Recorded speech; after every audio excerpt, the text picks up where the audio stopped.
Welcome back to Forbidden Knowledge News. I'm your host, Chris Matthew. Tonight, my guest is Tom Dongo. Before I bring him on, I have to thank C60 Purple Power. You should know by now the benefits of C60. By everything that I've been telling you, every time I talk about C60, the amazing health benefits, please go to their website and check it out for yourself, c60purplepower.com, or click the link in the description. You can use coupon code KNOWLEDGE10 and you will get 10% off your order plus free shipping. I feel amazing. I feel great, and you should too. Also, check out Karen Holton. She offers not only health and spiritual coaching, but some amazing orgone generators and domes, some comfort crystals, some amazing services. Click the link in the description also to check out her website. Tonight, I want to welcome Tom Dongo. He is the author of 8 books, recognized as one of America's leading authorities as a paranormal UFO ET researcher, remote viewer, and over the course of many years been a key lecturer at numerous U.S., national, and international conferences, including the International UFO Congress.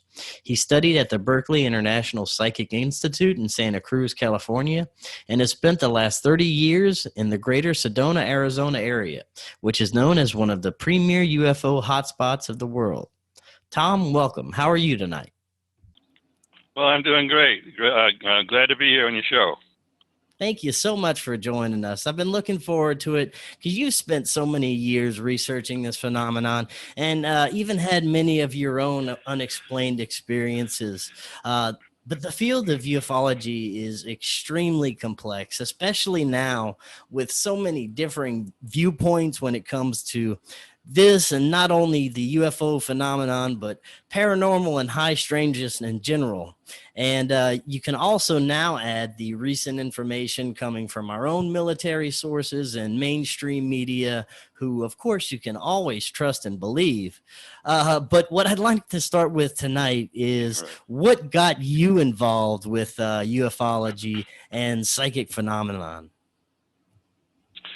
Well, I get asked that often, but I really had no interest in UFOs and so forth until I was in my 40s, about 45.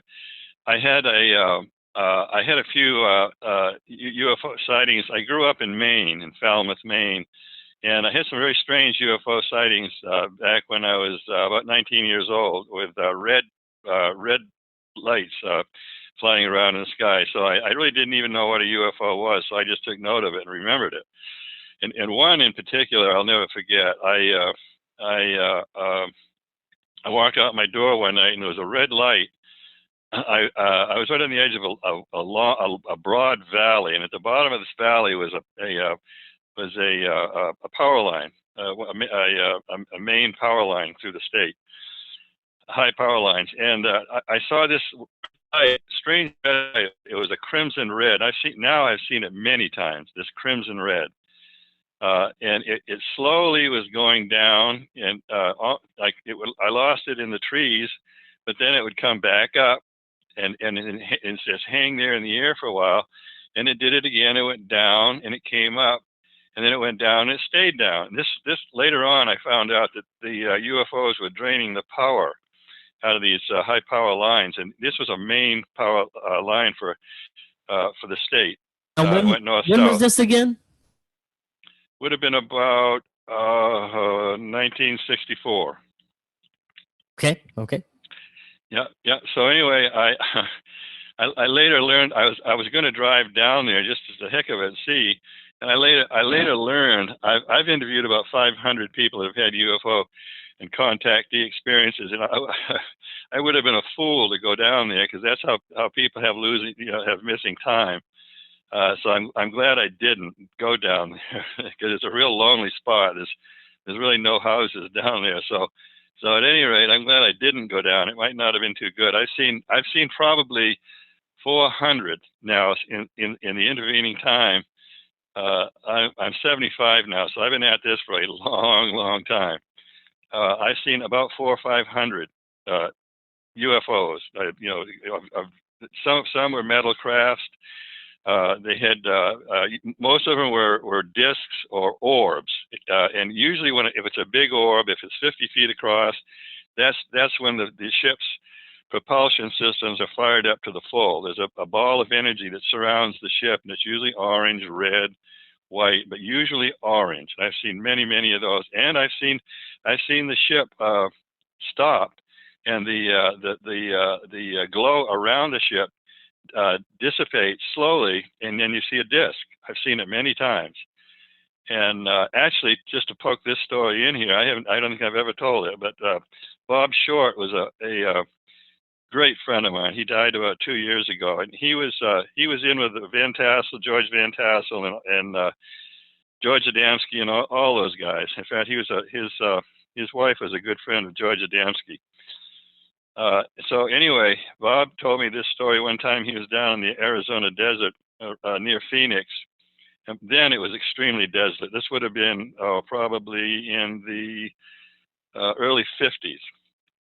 There was nothing there. No housing developments or anything in that area. Now there's a million houses down there. But he was driving along, and this orange ball of light flew over him, so he, said to himself, "What the heck is that?" And it landed. It came down right off the side of the road, left side of the road, and so Bob pulled off the road, and by then the orange glow had dissipated, and it was a silver disc. So Bob got out of his car, and he told me this story probably 30 years ago. I can still remember exactly how he said it. But anyway, he walked over to this disc, and it was about, I think he said 60 feet across. So a hatch opened up, and Bob was right next to the ship, and a voice said, "Don't touch the ship." And so this ramp comes down, and this guy walks out. He's a human extraterrestrial. My estimation is there are about 15 races of human extraterrestrials mixed in with the humanoids. There are about 150 total that are on this planet now, or are coming and going from this planet. And this number is growing all the time. But I've recently a top UFO researcher that's been in this as long as I have claimed there are far more. There are about 50 human races of human extraterrestrials. I would really disagree with that, because I know of just about all the human extraterrestrials that come and go on this planet, and I only know of 12 or 15. I've interviewed 10 people that had face-to-face contacts with these human extraterrestrials, and they all have come back from it saying it was wonderful. These people are wonderful. So anyway, this Bob's walking over to this ship, and he heard a voice that said, "Don't touch the ship. You'll be burned severely." So this guy comes out. I don't think Bob. I guess it was just kind of an idle chit chat. They just talked for a while, and the guy that got out of the ship didn't say where he was from, or I don't remember if Bob told me. But they talked for about a half an hour, and I remember the guy introduced himself, the alien. And Bob Short was one of the first. There were 6 people that were pioneers of UFO research, and Bob Short was one of them. And now Bob Short was the last one. He died a year and a half ago, and he lived near me here in Cottonwood, Arizona. I lived in Sedona for 32 years. I've been in Cottonwood now for 3. So Bob was the last one. He said, I'm the last one. They're all gone. And so all the pioneers are gone now. So after I left Maine, I moved to California when I was 23. And I lived in different places around California, Santa Cruz, Lake Tahoe, and I was in the snow ski business for many years. So then I got real tired of California, the BMWs and the Porsches and whatever, and the high money, the big money crowd. So I thought, well, I'm getting out of here. I'm going to move to Arizona. And I didn't even know what it looked like. So I had some friends that lived in Sedona, and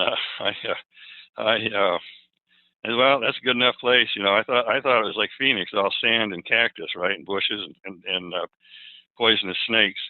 So I got to Sedona. I said, "Wow, this is pretty decent." I didn't know it looked like this, you know, because Sedona is one of the most scenic places on the earth with Right. the great red rocks, you know, and all that. It's world famous now. I just mentioned Sedona, and everybody knows about Sedona. So I was here for a while, and I had experiences before that. I'll go back. I always tell this story because I get asked it so much. How did you get into this? Totally into it. I said, well, and I've told this story 1,000 times. I never get tired of it. But I was on a lunch break I had a store in Reno, a sporting goods store. That was mostly skis. And I was going down the sidewalk one day, and this giant pair of hands grabbed me. I mean, I'm talking giant, from my hips to my shoulders, big, big hands. So I'm saying, this is kind of weird, but you know, I'm not, you know, nothing freaks me out. We could be here for the next 2 days talking about scary things I've been involved in, and almost nothing scares me. So anyway, these hands grab me, you know, and I'm being steered down the sidewalk, and so it steers me into the hands steer me into this parking lot, and I'm going in between cars. You know, the hands are taking me this way and that way, and I'm going, well, what the heck? This is kind of fun. I got across the parking lot, and I saw a bookstore, and I went through the door. My hands are navigating me through the aisles, and I got to the back of the store, and the hands bent me over. It was a rack of used books, and on the bottom was, and this book got me into this. I owe everything I do to this book. It was Seth Speaks by Jane Roberts, and it's a channeled book, and it was an incredibly intelligent book, one of the most intelligent things. So Seth was a incredible intellect that Jane Roberts channeled. So at any rate, I studied that book for 6 months, and that's really what got me into this whole thing. So then go ahead. No, I was just going to say that's very fascinating. The story of how you were led to the book. I wanted to ask you your thoughts on when it comes to the ET contact and abduction phenomenon. There's so many aspects to it, and I've interviewed many different abductees and contactees that have been involved with this, and you hear, I guess from my side, I've heard equal positive experiences to negative experiences, and different accounts of, you know, how the actual event occurred, what types of beings were there, and my overall view, it seems if this phenomenon is actually occurring, and I've actually had my own, you know, contact experience, that it, you know, humans, you know, seem to be some kind of experiment or something that is being monitored in some type of way. Is this something you would agree with? Yeah, absolutely. Well, you know, I use this all the time. I had this discussion with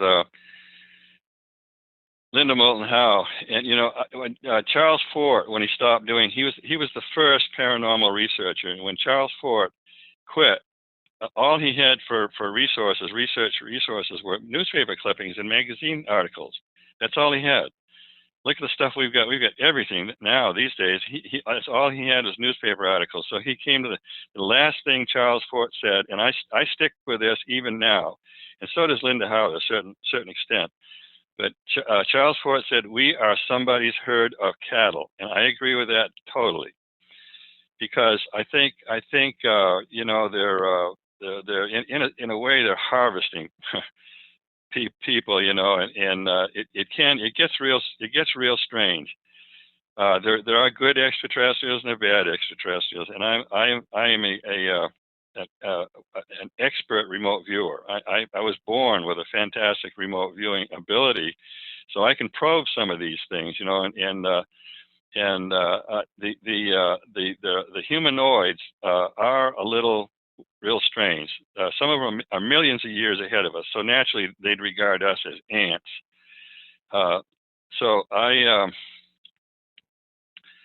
you know, I try to make people aware of this as much as I can, because of what I'm going to get ready to teach my version of remote viewing. But people, if there were more remote viewers, there'd be far less problems, because for one thing, there would be no secrets. You could read people's minds. And you can also talk to extraterrestrials. I've done it many times. I talk to some of the world's experts on these things, and it's not that hard, especially if you're a good remote viewer. But I can name a few. Well, I won't name them, but very, very, famous people that talk to extraterrestrials. Some face to face, physically. I do it. Remote viewing, and I know their language. They're telepathic. Very few of them speak like we do, words. They speak. They have a telepathic language that they project pictures to you to talk. So it's up to us, me, whoever, to a picture's worth 1,000 words, and it is. So sometimes I can't figure out what the heck they told me. So I said, I can't read, I can't see it, I don't understand it. You have to do it again. So they do. They're really patient with us little ant people, humans. They really are. They have an amazing patience. If you go to the bother of contacting them, and I've been face to face with the worst of them. People are always saying, "Well, what about the bad guys? The bad guys and the good guys." That drives me nuts, because the bad ones, if I have been face to face with them, and if you recognize them, they will recognize you, and they'll leave you alone. It's the people that are totally oblivious. That's what the problem is today. We're not progressing fast enough. I mean, there's a scientific theory that we're in a parallel world. There's a parallel Earth. A lot of the problems we have are going on in this parallel Earth, and it goes back and forth. And I would agree with that completely. I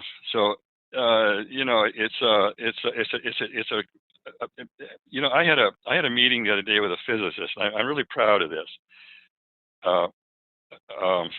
I've talked to some of the most brilliant people on this planet, knowledgeable people, lots of them. And this physicist, his name was Mark Wentz, and he was one of the smartest people he was versed on everything. So I loved every second of it, because he pressed me to the outer limits. He pressed me as hard as he could, and I pressed him as hard as he could, because of the knowledge he possessed, and it was vast. I mean, he kept bringing up stuff that I knew a lot about, but the pieces I didn't know, but he knew those pieces, like Montauk. We really got into Montauk and Bigfoot. He's a real big Bigfoot fan. I've been a Bigfoot researcher since I was 16, but I had. A lot of people probably don't even know what Montauk was, but I had some people went there and investigated it. And the story in Montauk is that they were fooling around with time travel, and they brought a monster back with them. Somehow this thing got into the time stream coming back to the ship, and really tore the place to pieces. And the Montauk, New York. The island evidently is completely open now, but it was such an emergency. Somebody went out with an axe and chopped these 8-inch cables, cable bundles going into the ground to supply the underground structure. They were chopped with I've got the photographs of them. There was such an emergency that somebody chopped them with an axe. Didn't cut them, with a torch or a hacksaw. It was chopped with an axe. So, whatever it was, the emergency at Montauk, it was a real super emergency. So anyway, then I moved to Sedona, and I was running into all sorts of UFO and alien stuff here, and so I started poking around. And since in the preceding times, I've written 8 books, and my new one is doing Merging Dimensions is doing very well. It's about Sedona and the Bradshaw Ranch. So. Yeah, I want to get to that. I definitely do. Yep. Before we do, I want to talk a little bit more about these actual races of extraterrestrials, some that you have even made contact with. When you're talking about either malevolent or benevolent beings, talk a little bit about maybe some of the contact that you've had, and some of the races that you know of that are interacting with humans right now, and possibly have been for thousands of years.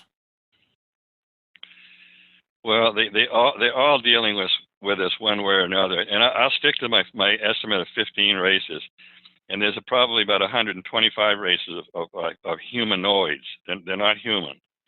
I'll stick to that from my own research, from Colonel Corso on the day after Roswell, and the 71 that the Army intelligence people knew about when Corso was a colonel in Army intelligence. 71 races they knew of. So, and I've been told that the U.S. government knows of a lot more, and I've been able to remote view I know what the U.S. government knows. I know what they know because I remote viewed them. They don't bother. They don't seem to care anymore. They don't. So anyway, I know the extraterrestrials that they've been dealing with, and Linda Moulton House, when I talked about this, God bless her, boy, she's incredible. But she has contacts everywhere, far more than I do. But she had in the Pentagon. There was a story that, and Linda always validates her stuff, if she can. And in the Pentagon, a pretty high ranking soldier, I think he was a captain. Anyway, he found out what the government knows about extraterrestrials, and he got kind of pissed off. So he went to his superior, which was probably a colonel, and said, this is nuts. I mean, we've got to tell the public what we know. And the guy patiently said, sit down, son, sit down, calm yourself. So he said, listen, I know what you know, and we will never, ever tell the American people what we know about extraterrestrials. Never, ever tell them. And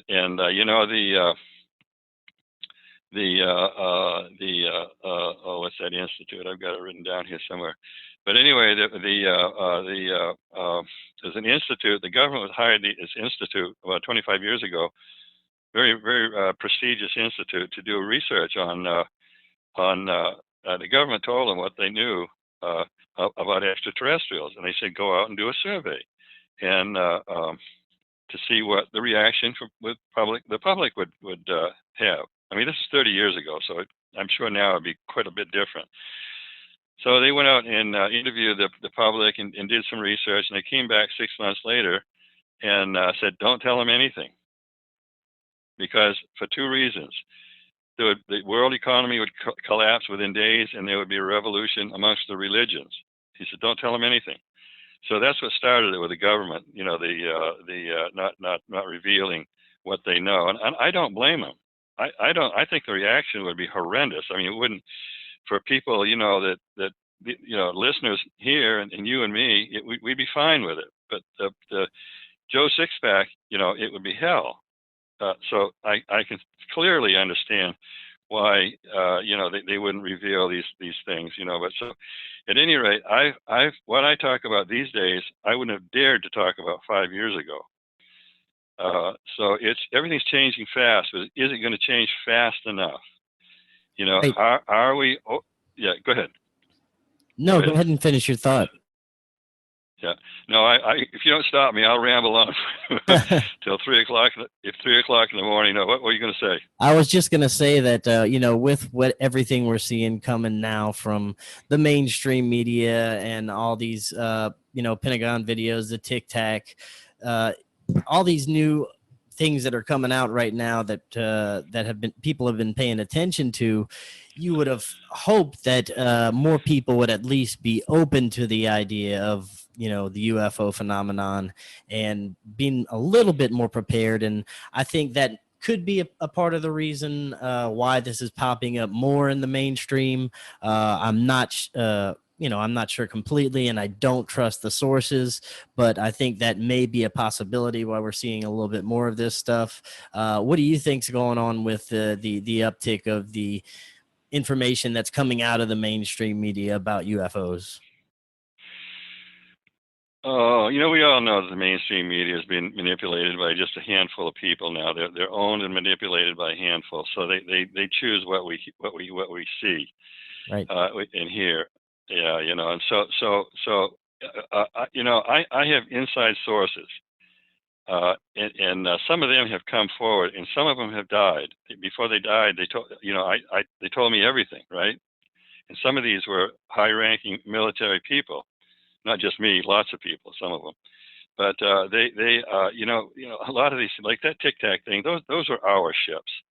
Everybody's, oh, the Pentagon's revealing these UFO secrets. No, they're not. Those are our ships. Why do I say that? Because I know that we've had our own flying saucers for 50 years, at least 50 years. We've been flying our own flying saucers, and so a lot of the stuff we see flying around, especially the arrowhead shaped ships, those are ours. They have a big yeah, and they had that big blue light on the bottom. Those are ours. In fact, one of those flew over a guy with a PhD in Texas, and it said U.S. Air Force right on the bottom of it. And it didn't make a sound. So they've had our government, probably the Soviets too, have had anti-gravity craft, and they've been flying them. I had a guy tell me, we have been to the stars. We have been to most of the stars. And he said, now with the speed of light is too slow, 230,000 miles per second. He said it was too slow. We have ships now that can fly at the speed of thought. And I've been mulling this over for years. The speed of thought is incredible, because I've done it with remote viewing. I mean, you can go 1,000 light years in seconds. So anyway, and Stanton Friedman, the nuclear physicist, was one of my best friends. I mean, we were great friends. A nuclear physicist, and he 600 times. I get criticized for this, but at any rate, so people tell me, oh, no big deal. I've known that. Yeah, well, fine. Why don't you talk about it? Prove it. Anyway, so Stan Friedman did 600 times. He did this same damned interview, the speech that he did 600 times at universities around the world. And Stan's whole thing, I could do it in 5 minutes. He would take this piece of paper, flat out, and fold it. And he would say, this is how extraterrestrials fly through space. They fold time and fold space. And he says they don't fly through this whole 8 inches of flat paper. They fly through the fold. It's just, and he said, and that's what they do. It's a matter of half a day to go tens of thousands of light years. And that was Stan's whole spiel. And I'm sure he got paid an awful lot of money for that. At a university, they pay pretty good. So anyway, Stan, 600 times he did that same damn speech, and I heard it a couple of times. So anyway, Stan Friedman was a wonderful guy. He was a nuclear physicist, so he's a little weird, but I'll tell you a story about Stan. I was interviewed with Stan Friedman one time about 20 years ago. And Stan Friedman is the most steely-eyed stare you can imagine. And the cameraman had me stare at Stan Friedman's eyes in his face. I started laughing. I couldn't help it, because he was just so damn serious, and his eyes are just boring into me. And I just couldn't stop laughing. And Stan that's what began our friendship. We were good friends after that, but so that was my experience with Stan Friedman. I wish there were more people like him. The great ones are passing away. The really great ones, the last of the great ones are leaving. There are only a few left. Yeah, it is a very sad thing, but we've had many greats come and go. Now, earlier you had mentioned the Bradshaw Ranch, and I want to talk a little bit about that, because there are some profound connections when it comes to ufology and the world of like cryptids and strange creatures like that, and even Bigfoot. We have some UFO sightings associated with Bigfoot. And from what I hear at the Bradshaw Ranch, there's a whole assortment of activity that has occurred there, and you've actually done some investigation on it. Tell us, for those that aren't familiar with it's the Stardust Ranch, correct? Well, there's the big the Bradshaw Ranch is when I spent 4.5 years out there with the Bradshaws. There's the Bradshaw Ranch, the Stardust Ranch, which I won't have anything to do with it. Nothing. I know all about it, and I won't have anything to do with it for various reasons. And then the Skinwalker Ranch, I'm in close contact with the Skinwalker Ranch guys, and it's totally different between Skinwalker Ranch, Bradshaw Ranch, and Stardust. So for the Bradshaw Ranch, tell us about what, a little bit about what you were involved with and some of the happenings there. Well, Linda, we had camera crews from all over the world that came out there once this thing got going. But I had heard rumors. This was just when I was doing research on UFOs and various weird things. The weirder, I've always say, the weirder it is, the better I like it. That's kind of the way it is. So anyway, I heard these stories about Bradshaw Ranch, and I'd never been out there, and I wanted to go out. So I got a letter from Linda Bradshaw. She said, "We got some strange stuff going on here, and you're kind of famous in UFO world and whatnot." And she said, "Will you come out and take a look?" And I said, "Oh, sure." I was thrilled. In fact, I probably still got the letter around here somewhere. So the next day I went out, and I spent 4.5 years there with Linda and Bob. 2 or 3 days, 2 or 3, 3 or 4 nights a week. I was out there for 4.5 years, and so she showed me Linda Bradshaw and Linda Crystal in Pine Bush, New York, were the ones that discovered orbs. Linda Crystal and Linda Bradshaw, and Linda had photographs of orbs. I mean, there had been photographs of orbs in the world, around the world, but not. I give credit to Linda Bradshaw and Linda Crystal for pioneering orb research. And so Linda and I got Linda Bradshaw and I definitely pioneered orb research, because most of them are living beings. They have a limited amount of intelligence, not anything like we have. They've probably been here for millions of years. I'm sure they have. So at any rate, there's something else I don't want to forget to talk about before I get through with this. So Linda and I, we after about 2 years on the ranch, we had these things flying around, these orbs, and we really thought they were landing lights. They were landing at the Cottonwood Airport. So one night I said, "Linda, I don't think those are landing lights." So we were very limited on, we had very poor financial resources. We couldn't afford much. And the Bradshaws owned that big ranch, but they had very little cash. Same with me. So we had very little stuff to research with. And we begged studios to give us, any kind of scientific, stuff you can give us. And none of them ever would. They got shot down. We got shot down every time. So anyway, the orbs. We had 3.5 million candle power spotlights, rechargeable spotlights. So we started flashing at these orbs that were flying around, maybe a mile away from us, and they started to respond. And we knew then these things weren't, there was something very, very different.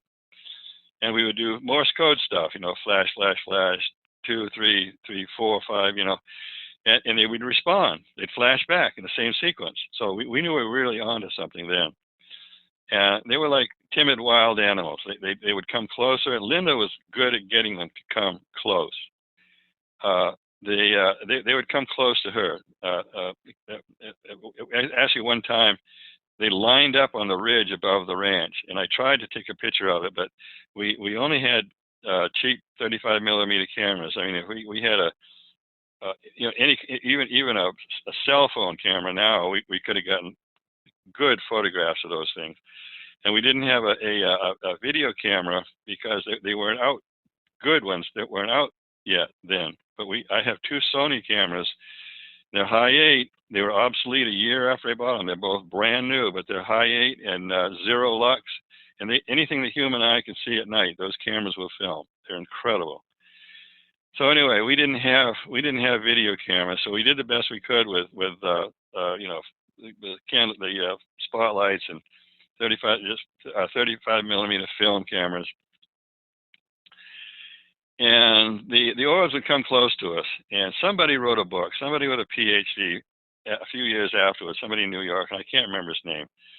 I'm sure plenty of people out there can, but he wrote a book about orbs, and he said they have the intelligence about that of a dog, you know, a dog. So, and I would agree.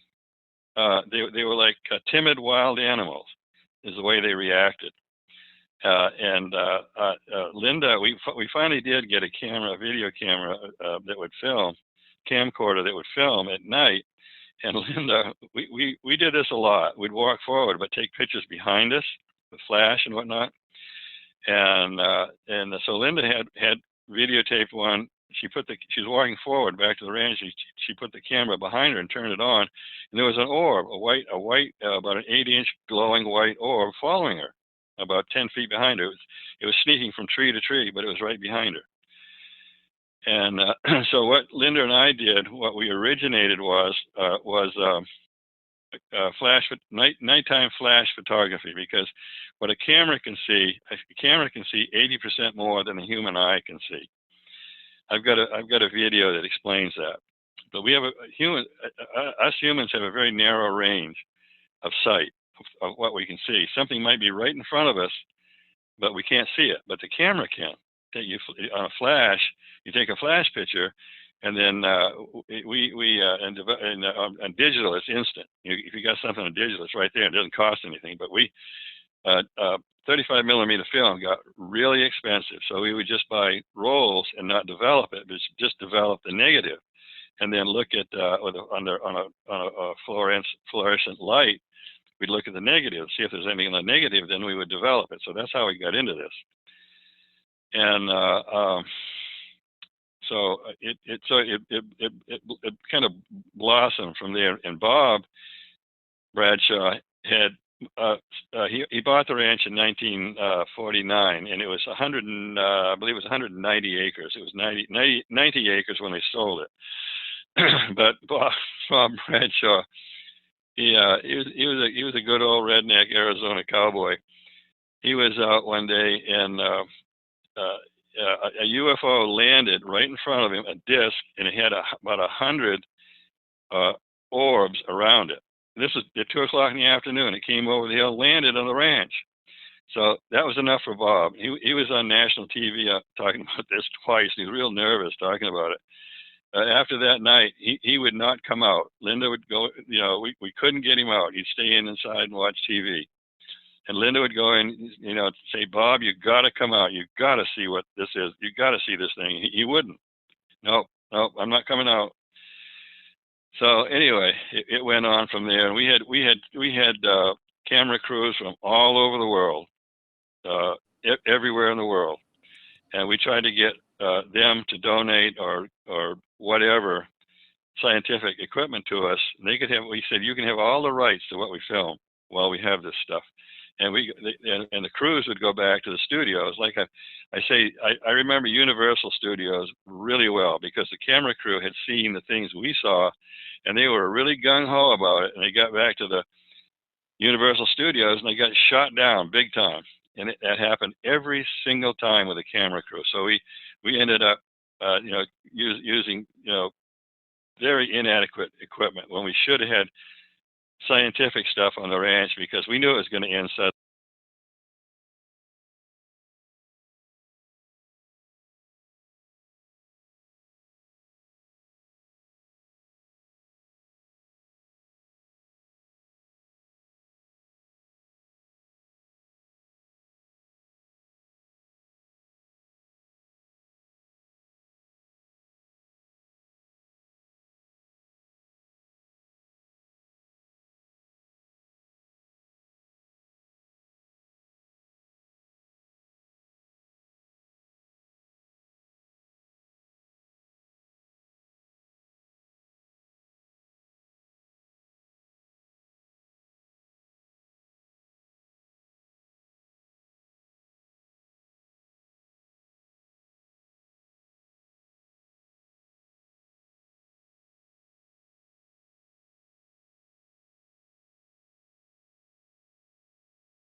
Hello, Tom.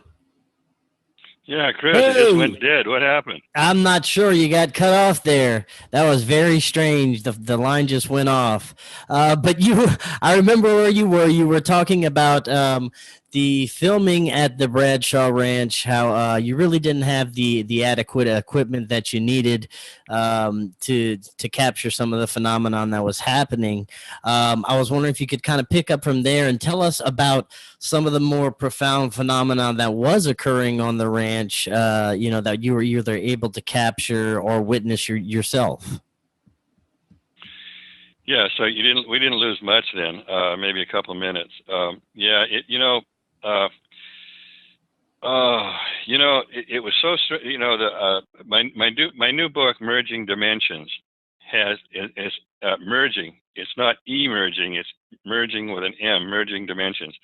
But most of the best of my photographs that I took on the Bradshaw Ranch are in that book. The new ones, the best of the best, are in the new version of Merging Dimensions, and they are incredible. And how I don't know how I can describe some of these because they're so unusual. So I'll kind of explain a little bit what I can about this, but we probably just south of the ranch house, maybe 20 feet, about 20 feet in the air, there was a portal. We could feel it, and Linda was a better psychic than I was. Uh, she we could feel things coming through this portal. Yeah, there's something I want to talk about that I don't want to forget because it just happened.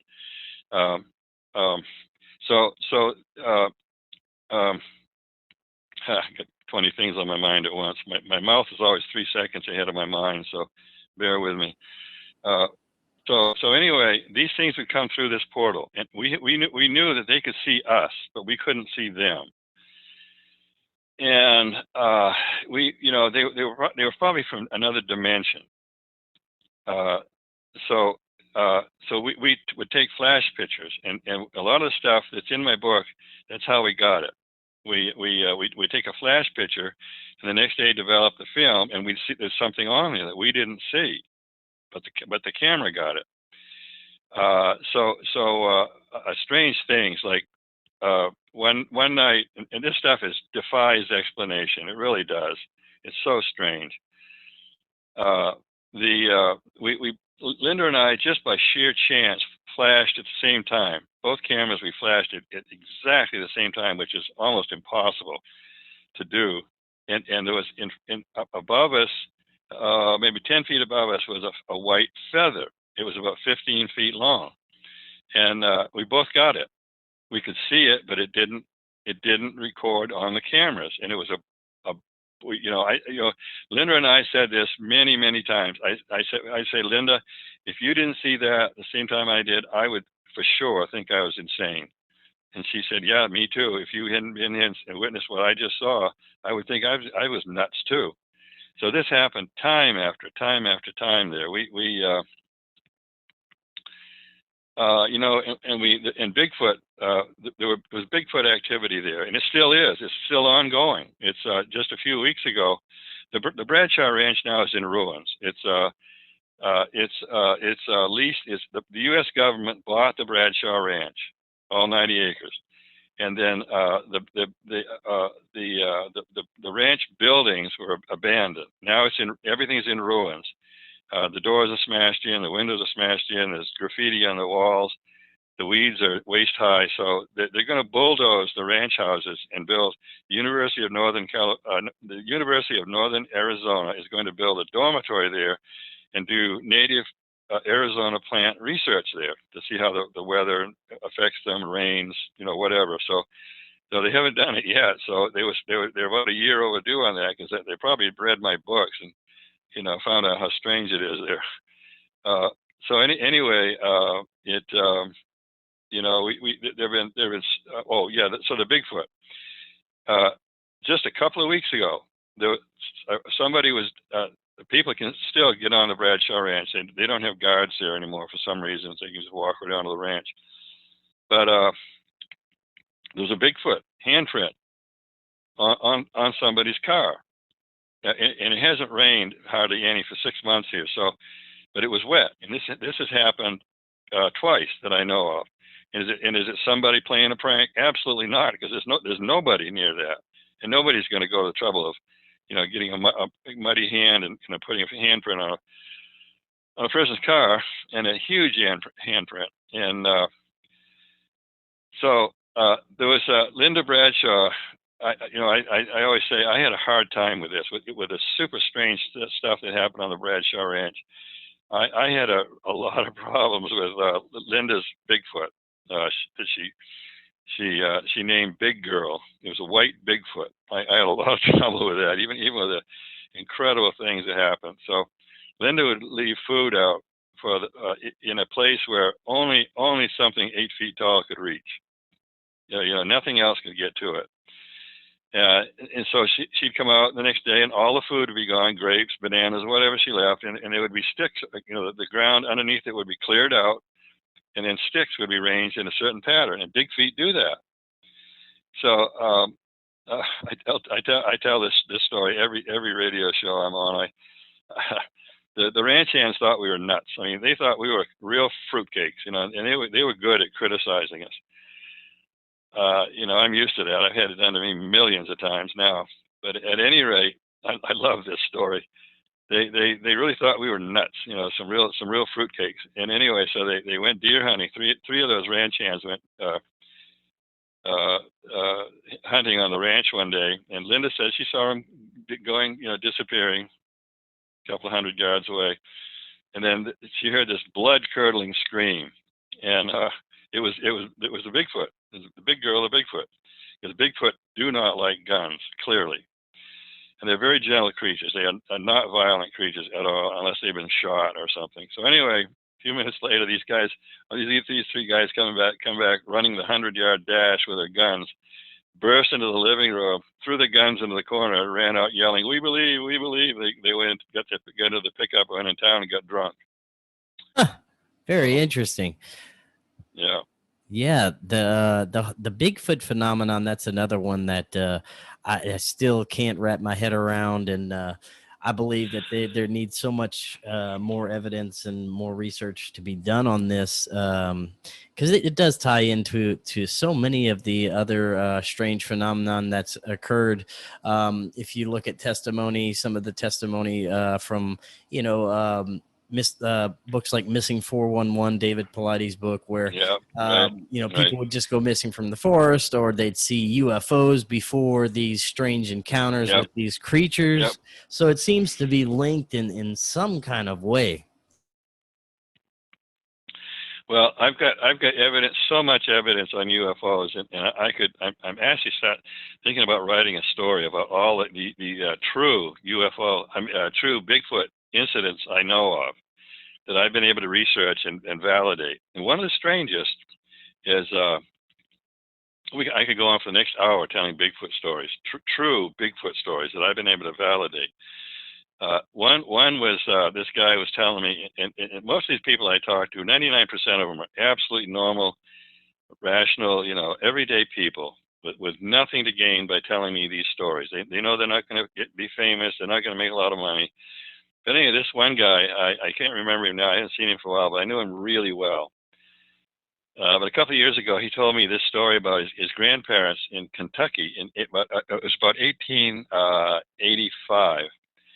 They had a little cabin in the mountains in Kentucky, and that's where they lived. They trapped, they grew vegetables and whatnot.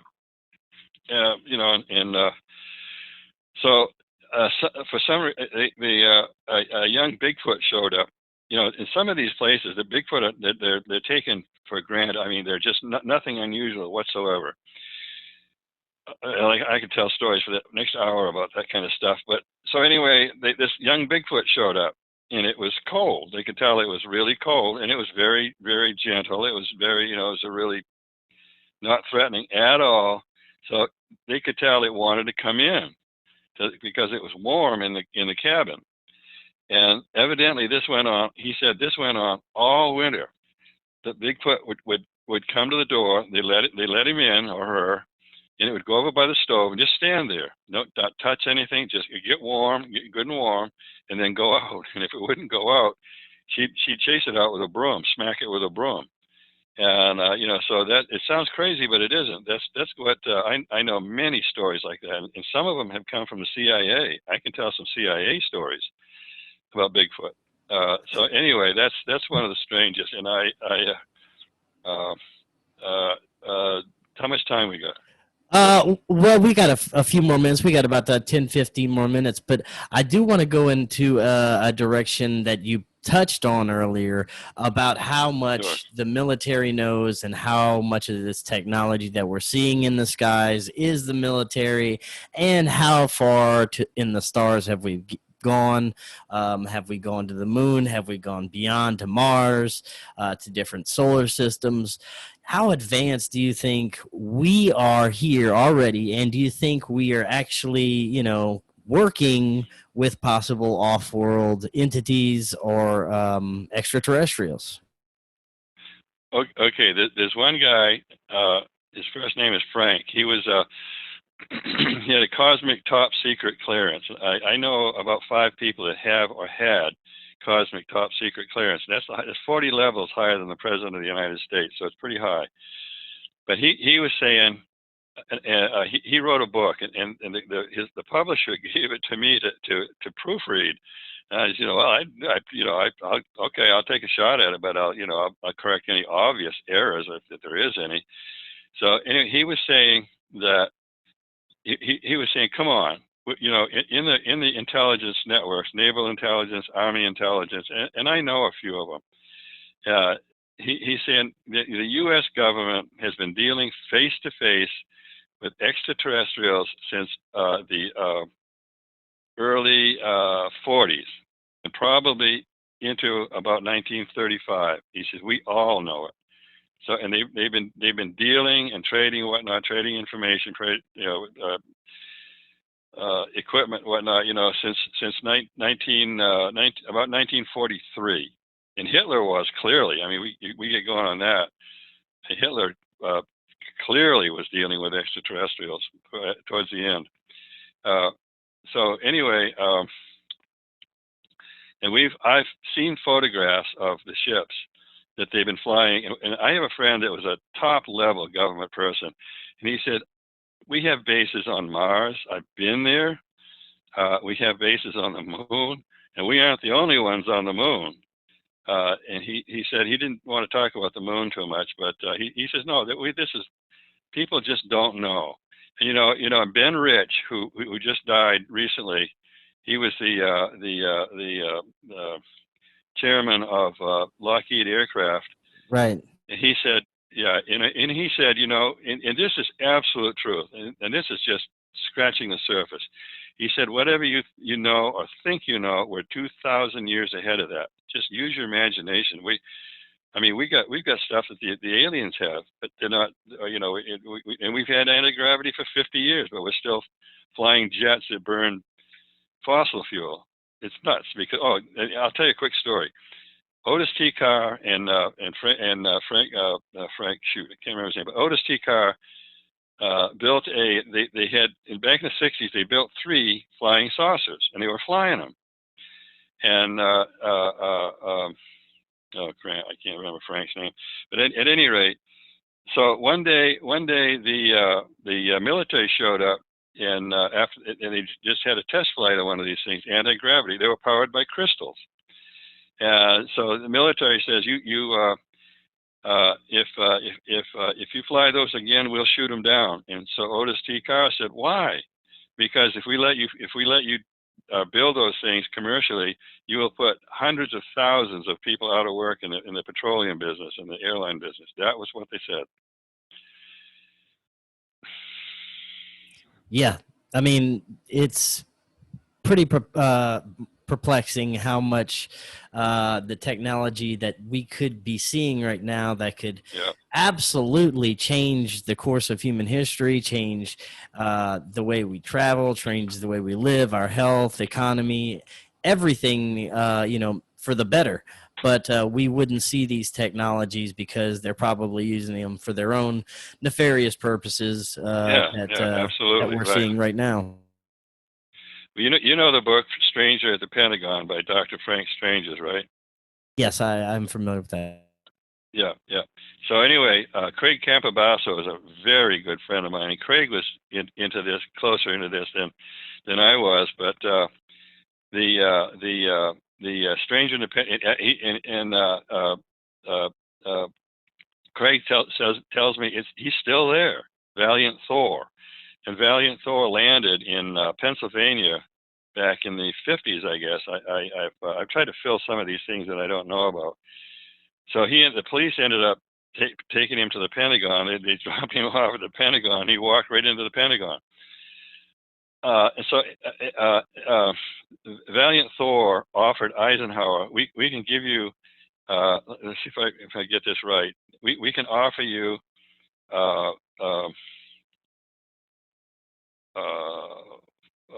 food and energy, free, easy, free.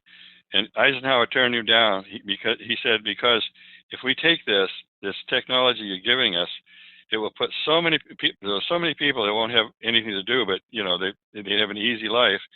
We will have wars on our hands that you can't imagine. So I've been fascinated by this whole thing about Valiant Thor for a long time. And Craig said, no, it's true. And Eisenhower turned him down. And just recently, I met with somebody. I'm really getting off on a tangent here. When Eisenhower was at Edwards Air Force Base, when the Pleiadians landed, he was there. Oh gosh, I can't remember his name now. He was a general. At any rate, so he said, "Oh yes, absolutely." The ship landed at Edwards Air Force Base, and Eisenhower drove out there, and they had a meeting, and went on for a long time. But he didn't say what was done with Eisenhower. But he said, "Oh yeah, it absolutely happened. He was there. He was a general. I can't remember his name, but yeah." So anyway. Right now, one final thing before we close out. You always hear of that extraterrestrials can, they only intervene in human affairs to a certain point, the Prime Directive from Star Trek. I'm wondering what's your thoughts on that. If we do have a very uncertain future ahead. A lot of people are concerned and scared about the future, and there's even thoughts of what if we eventually do find out that there are extraterrestrials, and will they be on our side? So I'm just wondering, what's your thoughts on that as we close out? Okay, how many? We got a few minutes, about 5 minutes. Oh yeah. Yeah. Okay. Two things. Whitley Strieber evidently was just told by extraterrestrials, we won't come in until we are humanity's last chance. So that gives you a pretty good clue right there.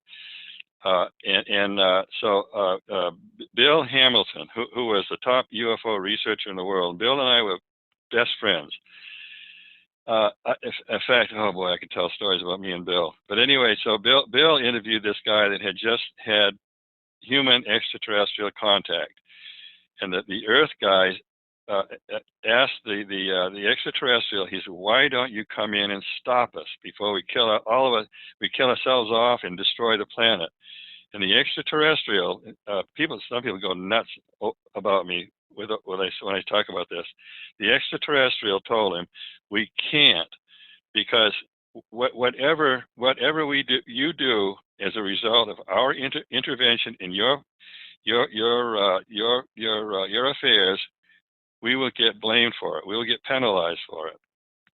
So I mean, you can imagine if extraterrestrials, that's what they're afraid of us. They're afraid of what we'll do. So that's pretty much. But this is something that I've been working on for years now. Oh boy, long stories. But I have met extraterrestrials. I didn't talk to them, but they were I knew they were extraterrestrials. The tall whites and a Swede. the woman was a tall white, and the guy was a Swede. So I didn't talk to him, but I was right there with him. So anyway, I have been very close, and I've chased extraterrestrials for years. I said, "Come on." They were always 2 steps ahead of me. I said, "Yeah, come on, let's meet me somewhere and have a cup of coffee and talk for a while." They never did, but I can tell you one thing for certain. If you're somewhere and you're thinking about extraterrestrials, they can read your thoughts. They will hear your thoughts. The Travel Channel did a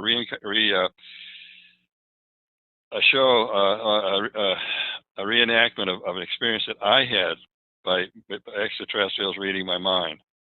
So it's been proven. It was proven to me, to myself, that extraterrestrials can read your mind. If you're thinking of them, you will get their attention, and they will listen to your thoughts.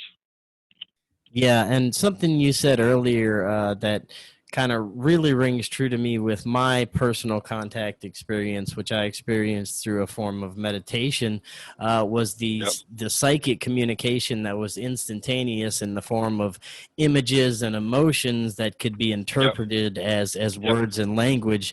And I thought that was really spot on, and a great description of how the communication went. It was very interesting. There's a guy. I'm just getting into this now, but I've suspected this for years. They're just on the verge of proving that we are surrounded by creatures from space. They're all around us all the time. They're a plasma-like being, and this guy. Well, I won't go into my notes here, but they've got camera equipment now that can see them. And that stuff when the tether broke, the 17-mile tether broke from Yeah, the I know space what you're station. Yeah. And all those things, some of them are 5 miles across. Those are the creatures, and they come down here amongst us. I have photographs of them that were taken with a regular camera by accident, and they're around us all the time, but we can't see them. And they're very close to being able to prove that these things are here. They're very close to it, probably within months. So this is going to be interesting. They're a plasma-like creature that we can't see them, but they're here. Lots of them. And that's so interesting. And we have so much more that we could get into. So I'd love to have you back on sometime soon. But before you head out, let everyone know if they're interested in finding out more about your books, information about you. What's the best way that they can do so? Well, Merging Dimensions, you can either go on Amazon or my website, tomdongo.com, and you can get Merging Dimensions for 30% off plus shipping. You have to pay the shipping, but it's a bestseller. Merging Dimensions, my new edition of Merging Dimension. It's all about the Bradshaw Ranch, and I have 3 of my books are out of print forever. So and the rest of them are on Amazon, but. By Merging Dimensions. People love it. People love it. Awesome. Yes, I'll leave a link to that in the description. Tom, thank you so much again for coming on, and I'd love to talk to you again soon. And for everyone else, have a great evening.